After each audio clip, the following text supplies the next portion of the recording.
Oke, assalamualaikum warahmatullahi wabarakatuh. Balik lagi sama Orang Keren, channel dimana berisi tentang orang-orang keren. Kali ini Orang Keren bakalan ceritain tentang sejarah Wali Songo. Salah satu Wali Songo yang kita mau bahas kali ini itu Sunan Gunung Jati.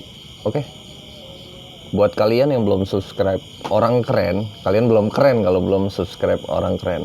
Di subscribe dulu, di like, komen, akhirnya gimana ya? Sabrek. Iya. Ayo, nggak usah panjang lebar, kita ke intinya. Check this out.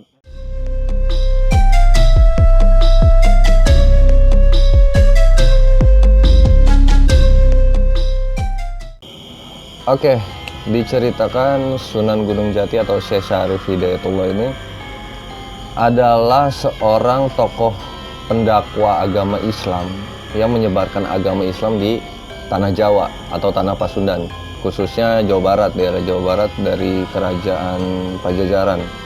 Nah, Syekh Syarif Hidayatullah ini adalah anak dari pasangan Sultan Hud dari Mesir, dan ibunya itu anak dari Prabu Siliwangi, yaitu Dewi Rara Santang. Nah, Syekh Syarif Hidayatullah ini lahir di Mesir sekitaran tahun 1402 Masehi ya. Ya, banyak perdebatan di antara tahun lahir Syekh Syarif Hidayatullah, tapi referensi yang gue dapat ini dari salah satu blog orang Cirebon. Jadi menyatakan kalau Syekh Syarif Hidayatullah itu lahir di tahun 1402 Masehi ya.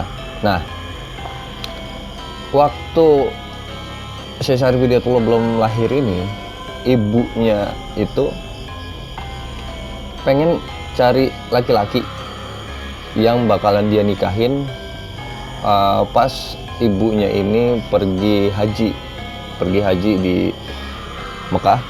Nah, cuma si ibunya ini punya kepengenan kalau nanti seumpama ibunya ini ngelahirin anak laki-laki, dia pengen anak laki-lakinya itu jadi penyebar agama Islam di tanah kelahiran ibunya itu, di tanah kelahiran Dewi Rara Santang ini, di Tanah Pasundan. Akhirnya dia ketemulah sama salah satu Sultan Mesir yang namanya Sultan Hud, bapak dari Syekh Syarif Hidayatullah. Nah, Dewi Rara Santang itu ngasih bukan sayembara sih, maksudnya deal-dealan dulu nih sama Sultan Hud ini, kalau misalnya dia punya anak laki-laki, anak pertamanya itu anak laki-laki, anak itu harus nyebarin dakwah ke Tanah Pasundan. Dan akhirnya Syekh Syarif Hidayatullah itu pun lahir. Jadi pas sudah menikah Dewi Rara Santang sama Sultan Hud ini, akhirnya anak pertama mereka itu Syekh Syarif Hidayatullah, dikasih nama Syekh Syarif Hidayatullah dari bapaknya. Bapaknya itu Syekh Syarif Hidayatullah benar-benar sayang sama Syekh Syarif Hidayatullah. Gimana sih namanya seorang bapak, apalagi dia punya darah sultan gitu kan, benar-benar sayang sama Syekh Syarif Hidayatullah. Ya namanya anak sultan, gimana sih, harus paham lah anak sultan. Jadi Syekh Syarif Hidayatullah ini dibiarin hidup dengan kemewahan kemewahan ala-ala Sultan Mesir lah. Waktu 2 tahun Syekh Syarif Hidayatullah di sana itu masih umur dari lahir sampai umur 2 tahun. Dia benar-benar hidup udah kayak ya anak sultan, mewah sana sini gitu kan. Sampai bapaknya sendiri pun lupa sama janji sebelum menikah sama Dewi Rara Santang ini, ya kan. Akhirnya Syekh Syarif Hidayatullah punya adik namanya Syarif Nurullah. Nah, pas umur 7 tahun Syekh Syarif Hidayatullah ini dibawa ziarah sama bapaknya ke makam Rasulullah. Disitulah Syekh Syarif Hidayatullah mulai ada kecintaan sama Rasulullah itu, dan bapaknya ini dapat sebutannya namanya wisik atau apa ya kalau misalnya wisik ya, bisikan batin kalau nanti anaknya ini bakalan jadi pendakwah atau penyebar agama Islam di tanah leluhur ibunya. Akhirnya bapak itu ingat, ternyata oh iya, bapaknya itu Sultan Hud ini punya janji kalau misalnya nanti anak dia pertama dan laki-laki itu harus berdakwah di tanah Pasundan. Habis itu bapaknya ingat pas sekitaran umur 12 tahun Syekh Syarif Hidayatullah ini akhirnya ditinggal sama bapaknya itu meninggal. Namanya anak lah pasti terpukul kan. Akhirnya dia itu dikisahin Syekh Syarif Hidayatullah ini sebenarnya anak yang cerdas karena dia sering belajar ke perpustakaan manapun. Syekh Syarif Hidayatullah ini selalu baca buku, ngabisin waktu sering di perpustakaan, sampai Syekh Syarif Hidayatullah nemuin kitab langka. Kitab ya di masa itu kitab-kitab yang langka lah, ceritain tentang riwayat hidup tentang Rasulullah SAW. Akhirnya dia mulai kepicu yang namanya anak 12 tahunan, anak-anak masih bocah lah, kepicu dia pengen ketemu sama Rasulullah, yang bikin ibunya ini bingung gimana mau nenanginnya gitu. Namanya biasanya Syekh Syarif Hidayatullah dapat sesuatu yang dia pengen dari bapaknya, cuma permintaan ini ibunya Rara Santang ini pun bingung gimana cara ngewujudinnya. Akhirnya pelan-pelan Dewi Rara Santang ini ngejelasin ke Syekh Syarif Hidayatullah kalau Rasulullah itu sebenarnya udah wafat, udah nggak mungkin bisa ditemuin gitu, sangat kecil kemungkinannya buat ketemu Rasulullah kalau misalnya secara jasad gitu, secara fisik. Akhirnya Syekh Syarif Hidayatullah pun tauin kondisi itu. Nah, udah berlama usianya makin nambah, sekitaran Syekh Syarif Hidayatullah umur 15-17 tahun, kecintaan Syekh Syarif Hidayatullah ke Rasulullah itu makin muncak. Jadi yang tadinya ambisi dia cuma pengen ketemu,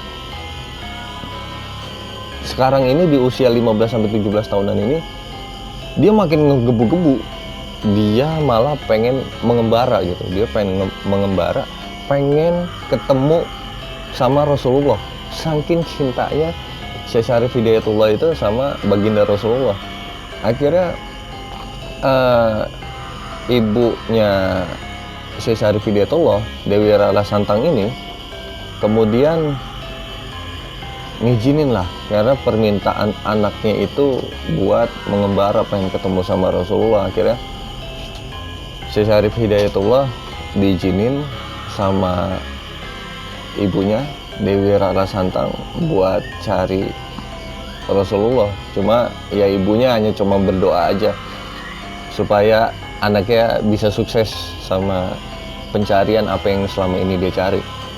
Nah, di situ udah diizinin sama Dewi Rara Santang sekitaran 100 harian dia mengembara gitu kan, Syekh Syarif Hidayatullah. Syekh Syarif Hidayatullah pun mulai di dalam perjalanan ini capek gitu kan, karena perjalanan lumayan jauh. Akhirnya Syekh Syarif Hidayatullah itu tidur di bawah pohon yang rindang. Pas dia tidur ini, Syekh Syarif Hidayatullah di dalam tidurnya, entah itu di alam mimpi atau di alam mana, walau alam kita juga nggak tahu, Syekh Syarif Hidayatullah itu ketemu sama Nabi Khidir. Nah, pertemuan Syekh Syarif Hidayatullah sama Nabi Khidir ini diceritain sama kisah yang gue dapet ini. Nabi Khidir nemuin Syekh Syarif Hidayatullah sama Rasulullah, dan Syekh Syarif Hidayatullah dipesenin sama Nabi Khidir itu buat pergi haji, ibadah haji, sama buat cari guru. Dan akhirnya wejangan dari Nabi Khidir ini pun diterima sama Syekh Syarif Hidayatullah, dan Syekh Syarif Hidayatullah pun akhirnya ketemu sama Rasulullah di alam itu. Gimana senengnya Syekh Syarif Hidayatullah, ya gue nggak bisa bayangin, karena kita pun pasti pengen ketemu sama baginda Rasulullah.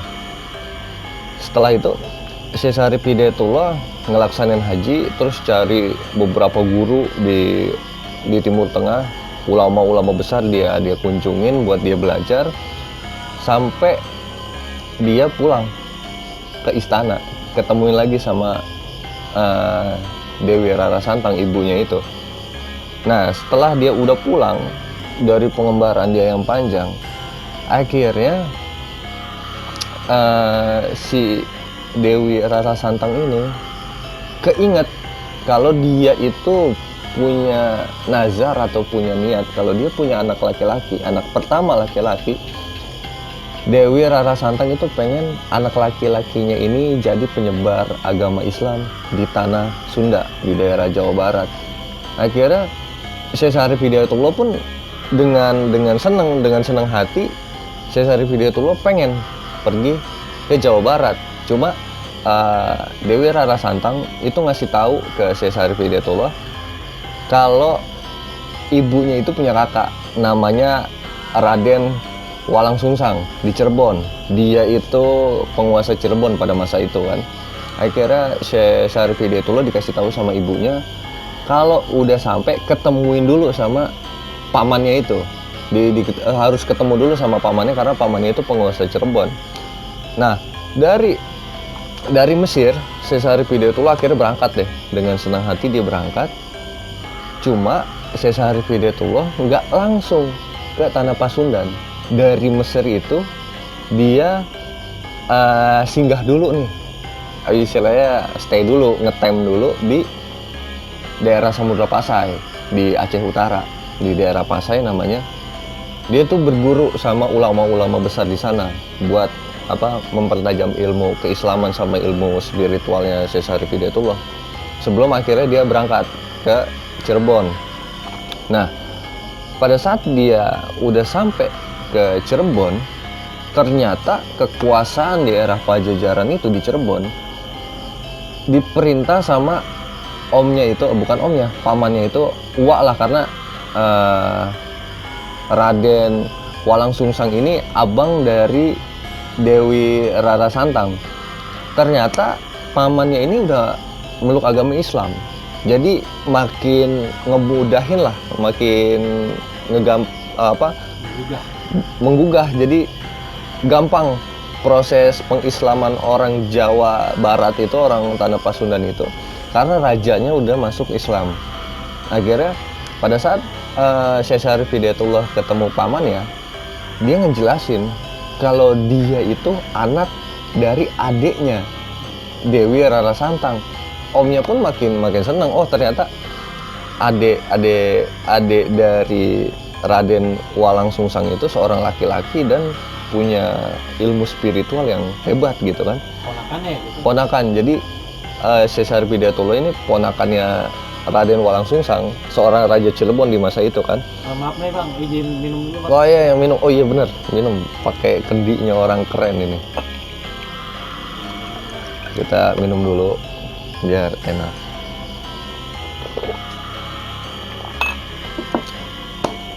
Nah, kedatangan Syekh Syarif itu akhirnya disambut sama pamannya. Nah, pamannya ini akhirnya nugasin Syekh Syarif Hidayatullah buat nyebarin agama Islam di daerah Cirebon dan sekitarnya lah. Pokoknya di daerah otonom dari kekuasaan kerajaan Cirebon itu. Dia Syekh Syarif Hidayatullah ini dapat fasilitas sama legalitas dari kerajaan Cirebon pada saat itu. Akhirnya Syekh Syarif Hidayatullah makin gampang nyebarin agama. Dia mulai nyebarin agama ke pelosok-pelosok gitu kan, ke pelosok-pelosok kampung, sampai akhirnya Syekh Syarif Hidayatullah ini ketemu sama jodoh pertamanya. Namanya itu Nyimas Babadan. Jadi Nyimas Babadan ini seorang putri dari yang namanya Ki Ageng Gede Babadan. Akhirnya Syekh Syarif Hidayatullah ngislamin Nyimas Babadan ini, akhirnya jadi istri pertamanya Syekh Syarif Hidayatullah. Udah dia mereka menikah, ternyata kehidupannya itu ya makin membuat hidup Syekh Syarif Hidayatullah ini makin lebih berwarna lah gitu kan, karena udah beliau nyebarin agama di tanah leluhurnya dari ibunya, dan dapet seorang istri dari tanah Pasundan juga gitu kan. Nah, seiring berjalannya waktu, ternyata pamannya Syekh Syarif Hidayatullah ini, Raden Walang Sungsang itu belum dapat anak laki-laki juga sebagai penerus tahta kerajaan Cirebon. Akhirnya Raden Walang Sungsang ini mutusin buat nikahin anaknya ke Syekh Syarif Hidayatullah. Anaknya Raden Walang Sungsang itu Nyimas Pakungwati. Akhirnya nikah nih sama Syekh Syarif Hidayatullah. Otomatis Syekh Syarif Hidayatullah jadi putra mahkota yang akhirnya dia bakalan nerusin tahta dari kerajaan Cirebon yang diturunin dari pamannya dia. Akhirnya Syekh Syarif Hidayatullah pun jadi sultan di Cirebon. Nah, 2 tahun setelah Syekh Syarif Hidayatullah berkuasa di Cirebon, kondisi politik di tanah Pasundan itu berubah drastis. Kerajaan Sunda yang tadinya dikisahin anti-Islam ya, jadi kerajaan Sunda itu dulu dikisahin tuh benar-benar anti-Islam banget, karena ada pengaruh dari orang-orang Portugis yang ngebatasin pergerakan agama Islam. Tapi pada saat Syekh Syarif Hidayatullah yang menjadi sultan, ini mulai berubah drastis. Perkembangannya di tanah Pasundan ini yang pusatnya di Cirebon itu berubah drastis karena kecerdikan sama kepintaran Syekh Syarif Hidayatullah. Nah, Cirebon akhirnya memproklamasikan diri, maksudnya merdekain Pajajaran, yang akhirnya kerajaan Cirebon atau kerajaan Pajajaran itu ngebentuk aliansi sama Kesultanan Demak. Ya, sama Kesultanan Demak yang makin memperkuat jalur penyebaran agama Islam di tanah Jawa. Kemudian Syekh Syarif Hidayatullah ini ngendaliin Cirebon itu dengan cara yang bisa dibilang elegan lah, ngebuat istana, bikin masjid, bikin kota-kota itu, kota Cirebon aja dibikin jadi ada pelabuhan gitu, karena dari kehebatan Syekh Syarif Hidayatullah ini punya karisma, dia juga punya visi yang ibaratnya kedepannya tuh panjang banget. Kurang lebih 60 tahun lah Syekh Syarif Hidayatullah memerintah itu, yaitu bikin istana, bikin masjid, bikin kota, sampai pembaruan pelabuhan. Nah, di masa Syekh Syarif Hidayatullah atau Sunan Gunung Jati ini bisa naklukin kerajaan Galuh, bahkan benar-benar sukses nyebarin agama Islam sampai banyak di tanah Pasundan ini hampir mayoritas itu agamanya agama Islam, karena kehebatan Syekh Syarif Hidayatullah sama berhasil yang tadi bikin aliansi sama Kesultanan Demak. Jadi penaklukan Sunda Kelapa, terus Kesultanan Banten di wilayah Jawa paling barat, itu karena kecerdikan Syekh Syarif Hidayatullah yang secara agama dia Islam, dari sisi spiritualnya sama sisi dia bikin perpolitikan di tanah Jawa itu stabil. Akhirnya Syekh Syarif Hidayatullah menangin beberapa menangin istilahnya ya perang-perang kecil dah, sama negosiasi di tanah Pasundan. Akhirnya Syekh Syarif Hidayatullah ini atau Sunan Gunung Jati punya anak itu sekitaran 12 anak Syekh Syarif Hidayatullah, dan punya istri 6. Syekh Syarif Hidayatullah ini ya gimana ya, dia punya istri dan punya anak cuma berkualitas semua, dengan tujuan ya buat nyebarin agama Islam, enggak difokusin di tanah Cirebon juga, tapi buat disebar. Ya kita tahu kan sejarah, kalau misalnya kayak orang muslim di Indonesia aja kan dapat agama Islam itu kan dari perkawinan juga gitu, selain perdagangan sama ya singgah-singgah apa segala macam, itu dapatnya dari perkawinan. Akhirnya mayoritas negeri di Tanah Pasundan khususnya, sama di Pulau Jawa bagian tengah sama bagian timur, jadi memeluk agama Islam, mayoritas agama Islam semua. Nah,